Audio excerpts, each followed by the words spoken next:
La crise d'un couple survient lors d'un événement inattendu. Dans ce cas, comment régler ces conflits? Comment éviter les crises au sein d'un couple? Bonjour à tous et bienvenue sur le plateau de Il faut en parler. Tous les samedis à partir de 17h30, nous sommes chez vous à la maison afin de vous proposer des solutions pour résoudre vos différents problèmes. Alors aujourd'hui, nous sommes avec deux nouveaux invités sur notre plateau, à savoir Madame Kofi Nébouillant Larissa Edwige. Elle est propriétaire d'une boutique de vêtements et comptable dans une entreprise de la place. Elle est également mère de 4 enfants. Bonjour Madame Kofi. Bonjour. Comment ça va? Ça va bien. Monsieur Djondo Yao Fabrice est des nôtres également. Bonjour Monsieur Djondo. Bonjour madame. Comment ça va? Je fais grâce. D'accord. Alors, notre consultant de tous les jours, le pasteur Boabi Juste, est des nôtres. Bonjour papa. Bonjour Béné. Alors, est-ce que le thème vous parle aujourd'hui, crise et conflits conjugaux? Effectivement, mais avant de commencer, dans la présentation, j'ai failli sauter. Quand tu as dit mère de... J'ai cru que tu allais dire mère de Bongwanou. Tu dis mère de 4 enfants. Maman de 4 voilà, enfants. C'est une femme avertie et je bénis Dieu pour sa présence bien, ici. Oui, très bien avertie. On va rouler. D'accord. Alors, Madame Kofi, comment reconnaître un conjoint belliqueux dans les fiançailles? Est-ce qu'il y a des petits signes comme ça qui peuvent vous faire tiquer, vous dire ah non, celui-là, il peut être un peu palabreux? Bon, la question est un peu délicate parce que généralement dans les fiançailles, on ne cherche pas le côté péjoratif, on ne cherche pas à savoir s'il est belliqueux ou pas. Généralement, c'est la fougue, on est plus focus sur les sentiments. Donc, je dirais peut-être, c'est peut-être celui qui cultive le moi en fait, au mépris du nous. Peut-être on peut dire qu'il est un peu belliqueux. Ou bien celui peut-être qui est à fond sur les détails en fait. Voilà, c'est ce que je peux dire en fait. Donc selon vous, pendant les fiançailles, on ne doit pas se pérenniser sur les détails? Généralement, on ne le fait pas. D'accord. Général. Donc c'est après le mariage qu'on va découvrir cela. Voilà, qu'on va chercher, qu'on va découvrir en fait le comportement de l'un et de l'autre. D'accord. Alors Monsieur Djondo, qu'est-ce que vous en pensez? Comment reconnaître une fiancée qui est beaucoup palabreuse, qui est tout le temps sur la défensive? Que Dieu vous bénisse pour cette question. Et je vais d'abord prendre mon exemple. Ça fait 16 ans que je suis avec mon épouse aujourd'hui, qui n'était pas mon épouse. Et quand on était dans nos relations, il y avait tellement de choses qui se passaient. Dans les fiançailles ou? Oui, quand on était amis à l'école, parce qu'on était amis à l'école d'abord avant d'être fiancés, se marier.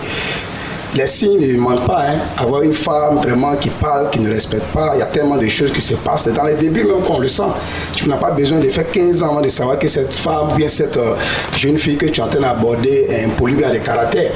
Voilà, et je suis bien placé à le dire, ça n'a pas été facile. Mais Dieu nous fait grâce parce qu'il y a des signes.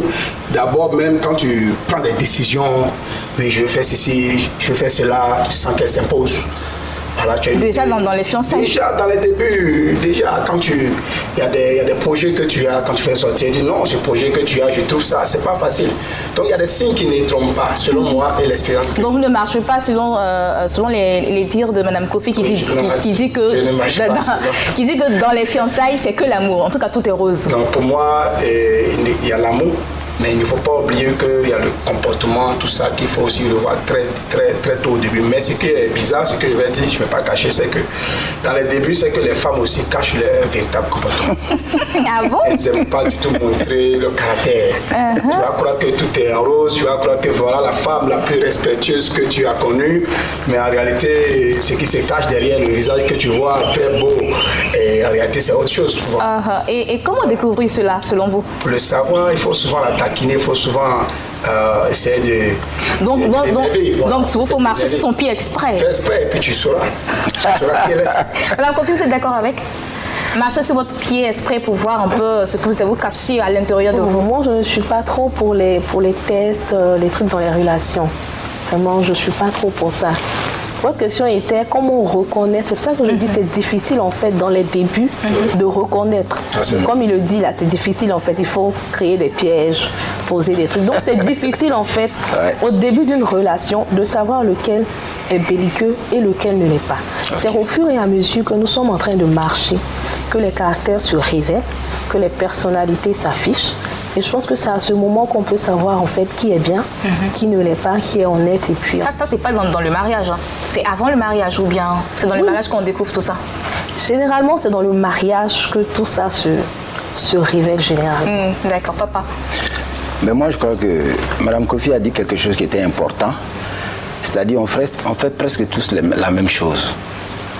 J'ai l'habitude de dire que les fiançailles, nous sommes en contrat d'embauche. Et quand on est embauché, maintenant on se relâche.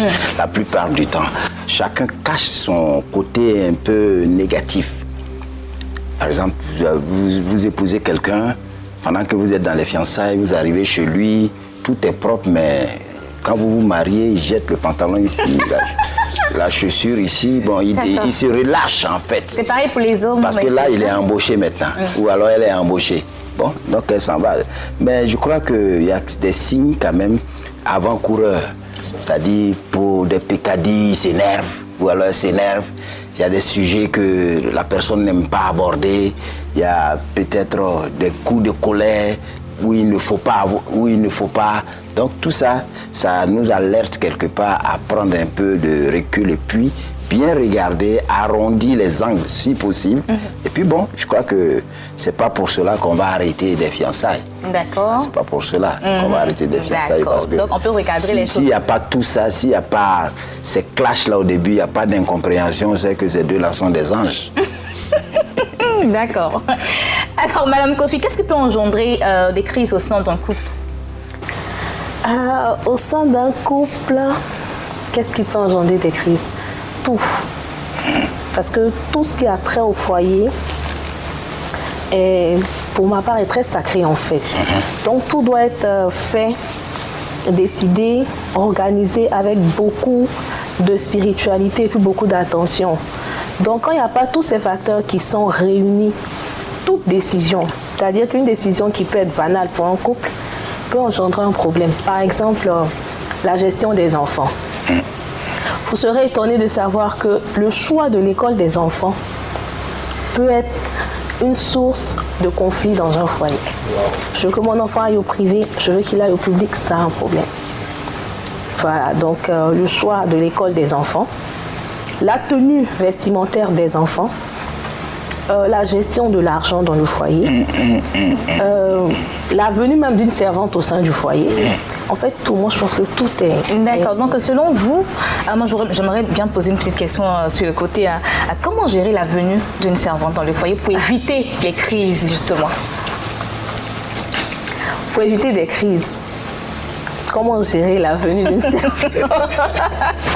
C'est un peu compliqué. Non, je dis à la base, ce n'est pas un sujet en fait problématique, mais je vous dis que ça peut engendrer.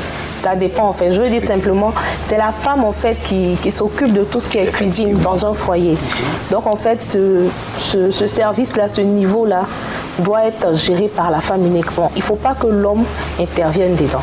Et quand c'est comme ça... Donc on laisse la femme gérer ce côté-là. C'est elle qui doit embaucher la servante, c'est elle qui doit voir avec elle pour les repas. Elle consulte son mari et elle gère le reste avec la servante. La cuisine, ça doit rester le domaine de la femme. J'ai envie de provoquer un peu Mme Kofi. Souvent, on choisit la servante en fonction de ce qu'on sait de monsieur. Non, ça n'a rien à voir. Ah, d'accord. Rien du tout. En tout cas, moi, pour ma part, ça n'a rien à voir. Ok. D'accord. Alors, M. Jondo, là, ça peut provoquer comment des crises. gérer des crises? Non, ça n'a rien à comment gérer les... comment éviter... qu'est-ce qui peut engendrer les crises dans le foyer? Bon, ce que moi, je veux souligner déjà, il n'y a pas de foyer sans conflit. D'accord. C'est la base. Parce qu'on n'est pas parfait, les deux personnes qui se retrouvent dans le mariage, parce que quand on parle du mariage, c'est d'abord marier l'âme du conjoint. Voilà, donc on est tous coupables, on a tous les défauts qu'il faut. Donc sûrement, et on a aussi l'éducation que chacun a reçue de sa famille paternelle et maternelle avant qu'on se retrouve là, en un, dans une maison. Donc le premier point, c'est surtout la communication, pour moi. La communication. Vous savez, il y a des personnes dans la communication, dans les échanges, ils lèvent le ton. Alors, pourtant, ton épouse n'aime pas du tout. Moi, c'est un grand défaut pour moi. Et par la grâce du Seigneur, avec la prière, Dieu m'a fait grâce. Parce que j'avais tendance toujours à lever le ton sur tout. je veux ça, je veux ça, je veux ça. Et c'est tout se tourne autour de moi. Et c'est un problème. Donc la communication, la manière d'échanger avec ton épouse est très capitale. Et souvent aussi, ce que je remarque généralement, je suis dans la peau des hommes, c'est que les hommes sont souvent gentils dehors, quand ils ont une amie, une soeur, leur manière de faire change. Quand on le voit, on dit, ah, le monsieur il est gentil, mais à la maison, il n'a pas le temps. Quand il vient, c'est le mari, il est assis. Donc la communication, il n'a pas le temps de causer. Or, dehors, il peut prendre 2 heures de temps de causer avec ses amis.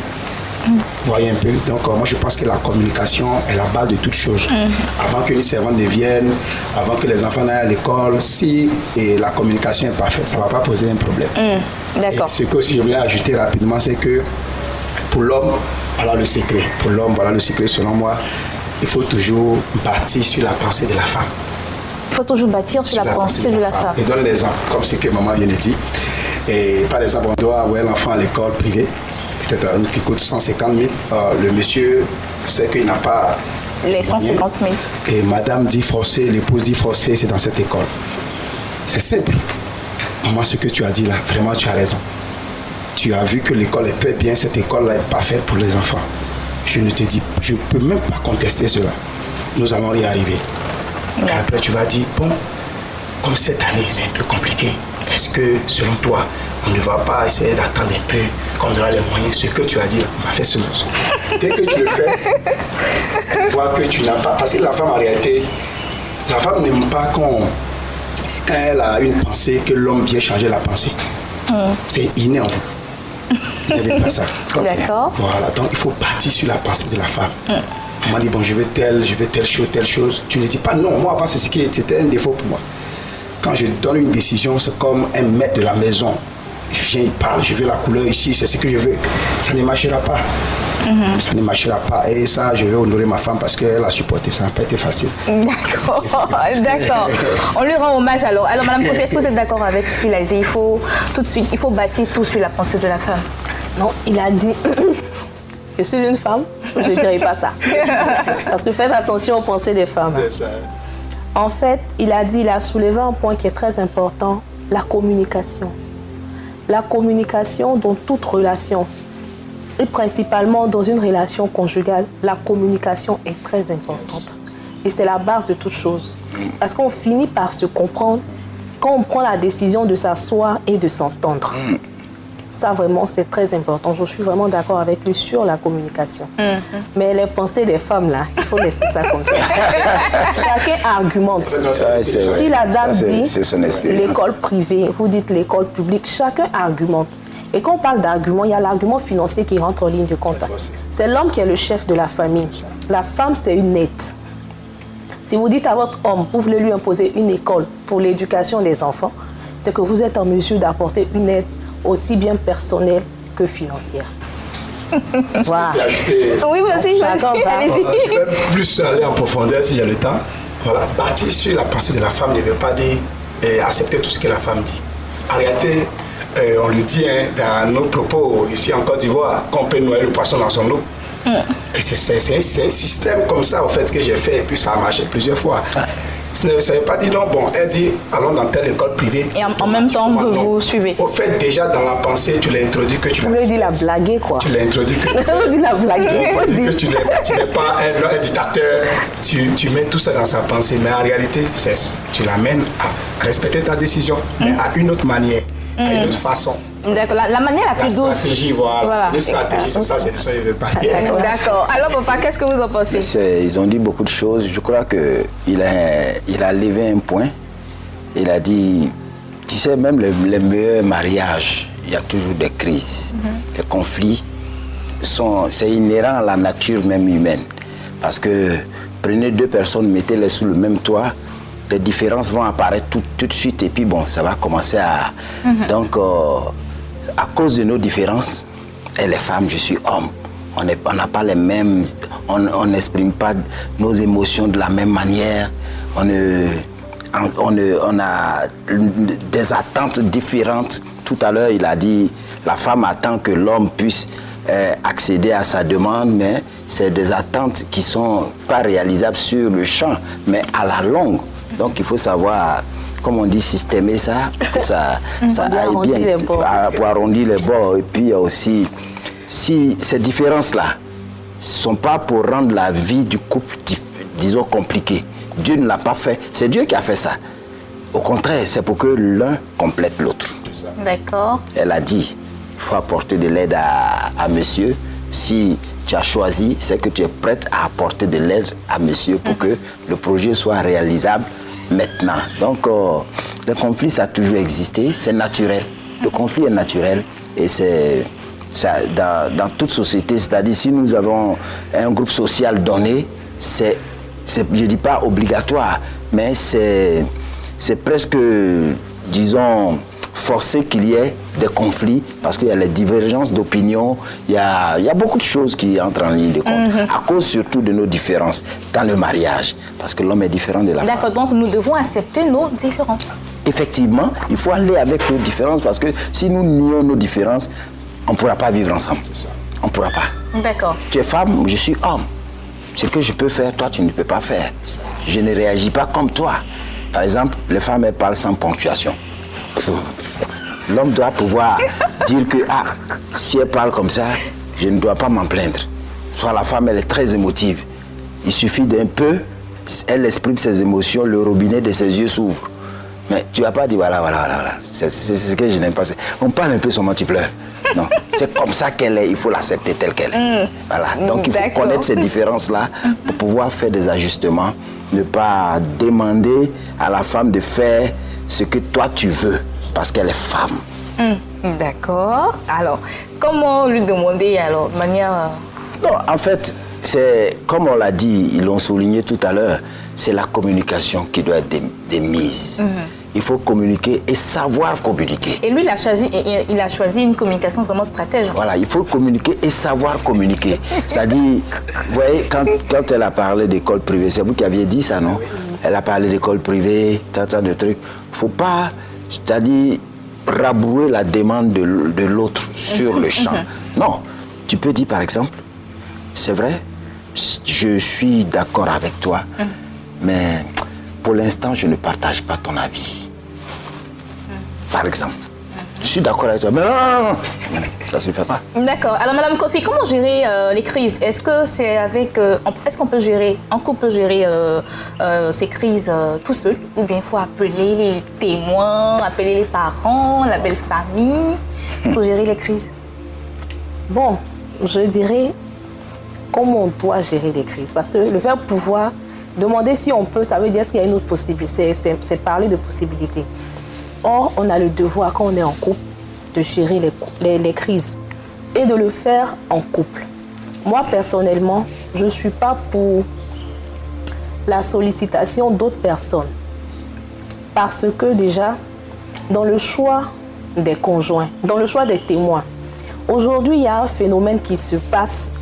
Quand deux personnes doivent s'unir, ils choisissent des témoins, non pas des devanciers qui peuvent leur donner des conseils, non pas des personnes souvent qu'ils estiment, des personnes, parce que les témoins, le témoin de ton époux doit pouvoir le faire asseoir et lui parler d'homme à homme. Et le témoin d'un mariage, pour ma part, doit être marié. Il doit avoir expérimenté ce que c'est que la vie de couple avant de venir témoigner du mariage de quelqu'un. Et aujourd'hui, ce n'est pas le cas. Aujourd'hui, on a des témoins qui sont pris, bon, parce que c'est mon parrain, il peut me financer, parce qu'il a une certaine carrure dans la société, je le prends. Donc, ces genres de personnes-là, moi, je ne peux pas conseiller à un couple de les faire intervenir. Souvent, même le monsieur prend son ami, son pote. Souvent, c'est lui-même qui est son témoin. Bon, vous marchez ensemble, vous faites les mêmes choses. Bon, tu ne peux pas lui donner des conseils. Il a dit, mon frère, toi-même là, tu peux me dire ça aujourd'hui. Ce ne sont que des compromis. On se connaît. Il faut des compromis. Donc, dans ce cas de figure, je ne peux pas conseiller à un couple de faire intervenir ce genre de témoins-là quand ils ont un problème à régler. Ce genre de témoin va venir amadouer les choses et le problème ne sera pas réglé. Les problèmes d'un foyer se gèrent avec les acteurs principaux du foyer. Ça se gère avec les deux personnes. Et quand il y a un problème, il faut que les époux acceptent de s'asseoir pour en discuter. pour en discuter sincèrement. Moi, je conseille souvent de s'éloigner en fait du domicile conjugal, soit d'aller de faire une excursion, une sortie et tout. Et on a l'occasion aujourd'hui, loin des problèmes de la maison, loin du bruit, loin des enfants, d'en parler sérieusement. Moi, je pense, c'est ce que je conseille en fait. D'accord. Alors, et vous, Monsieur Djondo? Bon, je ne peux que dire merci à notre maman déjà pour son intervention, parce que 4 enfants, c'est une expérience. Moi, je n'ai que... Bon, ce que moi je pense d'abord, ce qui est mauvais, je vais prendre le cas de l'Afrique en général, c'est qu'en réalité, les foyers, souvent quand il y a des conflits, ce sont les belles-mères, les beaux-pères qui viennent régler les problèmes. Et ils règlent ça selon les intérêts qu'ils ont. Et c'est grave. C'est grave parce que, en réalité, quand je me marie, la Bible me dit, la parole de Dieu dit de quitter son père et sa mère. Et ça ne veut pas dire aussi de les abandonner, parce que les gens comprennent ça très mal. Mais quand on dit quitter ton père et ta mère, en réalité, c'est sur le plan aussi spirituel. Ça veut dire que tu es là, tu es grand, tu es mature. Moi, ça va vous choquer. Hein. Je ne suis jamais allé en famille ou bien aller voir qui que ce soit pour régler un problème dans mon foyer, jusqu'à présent. Et je suis avec mon épouse, on est ensemble, ça fait déjà 16 ans, mais 4 ans et nous sommes mariés. Donc ce n'est jamais arrivé, il y a eu des conflits, assez de conflits, il y a eu des choses, des hauts, des bas. Mais je le dis que si nous-mêmes on n'arrive pas à régler nos problèmes, ce n'est pas quelqu'un de dehors qui pourra régler nos problèmes. Pourquoi je le dis ainsi? Parce que ceux du dehors, en général, beaucoup parmi eux sont des hypocrites. Et en réalité, ne souhaitent pas régler le problème, mais veulent voir le foyer brisé. Ça, c'est selon l'expérience et d'autres informations que j'ai sur beaucoup de couples. Et c'est pourquoi j'ai dit à mon épouse, tous les problèmes qu'on a, peu importe ce que je t'ai fait, elle a touché un peu, j'ai commencé à sourire. Je voulais dire, bah ça, mais Assini. Peut-être qu'elle le fait déjà. On quitte le lieu du foyer, quand on parle du foyer où il y a le feu, il faut quitter dans le lieu du foyer, là où il y a le feu. Et quand vous quittez, la femme aime une chose, l'honneur. Si tu peux honorer toujours une femme, même s'il y a un problème matin, midi, soir, ça se règle facilement. Et Marc, dans un conflit, dans un problème, tu as bien préparé une petite sortie. D'abord, tu changes le vêtement, là où tu vas, une décoration, tout par rapport même à ton mariage. D'accord. Tu lui dis, laisse l'enfant quelque part, c'est pas l'enfant que j'ai marié. C'est toi que j'ai écouté. Assure, avant d'arriver là, c'est des bisous dans la voiture. La femme aime l'honneur. Il faut savoir l'honneur, donne la place, donne-lui de sa place. Ok. Tous les honneurs, le problème c'est règle. Mais moi je ne conseille pas le premier conseil que peut-être je peux donner à des foyers qui sont dans les crises. Parce que si moi je vis en paix, ça ne veut pas forcément dire que les foyers du monde sont en paix. Il y a beaucoup de foyers qui sont en crise. Mais ce que je vais leur dire, c'est que, bien ce que je vais conseiller, et les témoins, là, a touché 2 points. Les témoins, on ne les choisit pas parce qu'ils ont l'argent, parce qu'ils ont les moyens. Et bien, il y a souvent le matériel, comme le témoin, il a des voitures, il va mettre ça à ma disposition. Et ça, c'est une fausse mentalité, ça détruit le foyer. Et je pense que quand il y a un problème, il faut avoir des hommes de Dieu, des guides religieux, des véritables d'ailleurs, des véritables serviteurs de Dieu, pour pouvoir vraiment donner des conseils selon la parole de Dieu. Et les problèmes seront réglés. Voilà. D'accord. C'est ce que je peux Alors, papa, dire. Que Dieu le bénisse. qu'est-ce que vous en pensez par rapport à la manière de gérer les crises? Doit-on appeler les hommes de Dieu comme il a dit? Doit-on gérer ça tout seul? Doit-on appeler les témoins ou les amis? Moi, je crois que tout dépend du conditionnement des acteurs, monsieur et madame. Parce que, bon, moi, je suis conseiller conjugal. Il fait de la relation d'aide, c'est-à-dire l'aide à la relation. C'est-à-dire, je vous conditionne pour que vous soyez en bonne relation avec vous-même, avec votre prochain, votre époux et avec Dieu. Donc, ce n'est pas l'externe qui va venir régler les problèmes. Lui, il vient, il vous donne les éléments, il vous donne l'arsenal pour que vous puissiez vous prendre en compte. Donc, ça demande une certaine maturité. Une certaine maturité émotionnelle, maturité spirituelle, tout et tout. Mais il arrive des fois où même comme on dit ça, je dirais un foyer c'est-à-dire qui bat de l'aile, tout dépend de l'ampleur que les choses prennent. L'ampleur que les choses prennent. Si d'abord ça commence par une crise, la crise, il faut pouvoir la juguler. Mais si la crise se mue en conflit, là, ça devient grave. Si vous voyez que vous ne pouvez pas, en tout cas, orientez-vous vers quelqu'un, comme elle a dit, qui a de l'expérience, quelqu'un digne de confiance, qui pourra vous donner... Parce que souvent, c'est l'ignorance de certaines choses, l'ignorance de certaines... Les appréhensions viennent de l'incompréhension de certains systèmes. Donc, il faut quelqu'un qui vous dit, ah, il y a ça, quand c'est comme ça, il ne faut pas faire ça.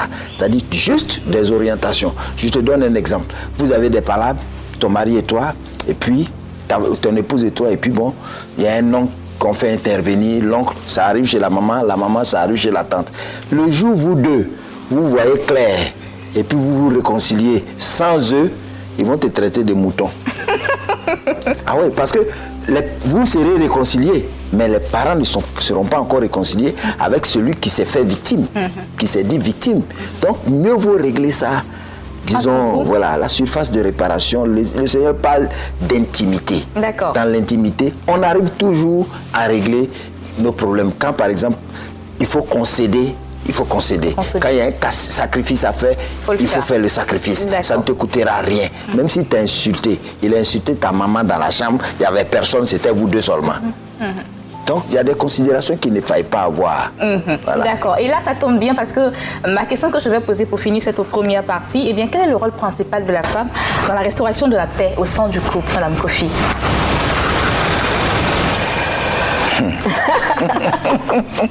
La question à 1000 euros. En fait, d'abord, il faut qu'on comprenne que on ne se marie pas, et ça je le dis toujours, on ne se marie pas pour être heureux. On se marie pour rendre heureux. Bien dit. Et la Bible nous dit que la main qui arrose est toujours arrosée. Et on nous dit encore qu'il y a plus de joie à donner qu'à recevoir. Et quand on se marie, on se donne à quelqu'un. Et partant de ce principe, les deux personnes sont censées cultiver la paix. L'homme est censé donner la paix parce qu'il veut que l'autre soit heureuse. Et tout le monde n'est heureux que dans une quiétude familiale. Donc l'homme travaille pour donner la paix. La femme aussi travaille pour donner la paix. Comment l'homme donne la paix à la femme, aujourd'hui, je dis toujours en Afrique, on demande beaucoup de choses à la femme africaine. On nous demande d'être intellectuel. On nous demande de vite faire des enfants parce qu'à un certain âge, on te traite de stérile, de femme qui n'est pas mariée. On nous demande d'apprendre à cuisiner. On nous demande de soutenir nos hommes au niveau financier, dans le foyer, dans les tâches et tout. On nous demande d'être présente physiquement pour nos époux. Donc tout ça, la femme en fait doit le réunir en une seule personne. Et souvent, elle va au travail le matin, qu'elle rentre le soir, elle doit encore rentrer dans la cuisine. Alors que les deux sont allés faire 8 heures de travail. Comment un homme donne une paix à une telle femme? Quand vous rentrez le soir à la maison, pendant que madame s'affaire dans la cuisine, toi tu prends les enfants ou bien toi-même tu essaies de faire la table. Elle est contente de faire à manger. Quand elle finit, elle met la table, la famille est heureuse, tout le monde mange, on se couche ensemble.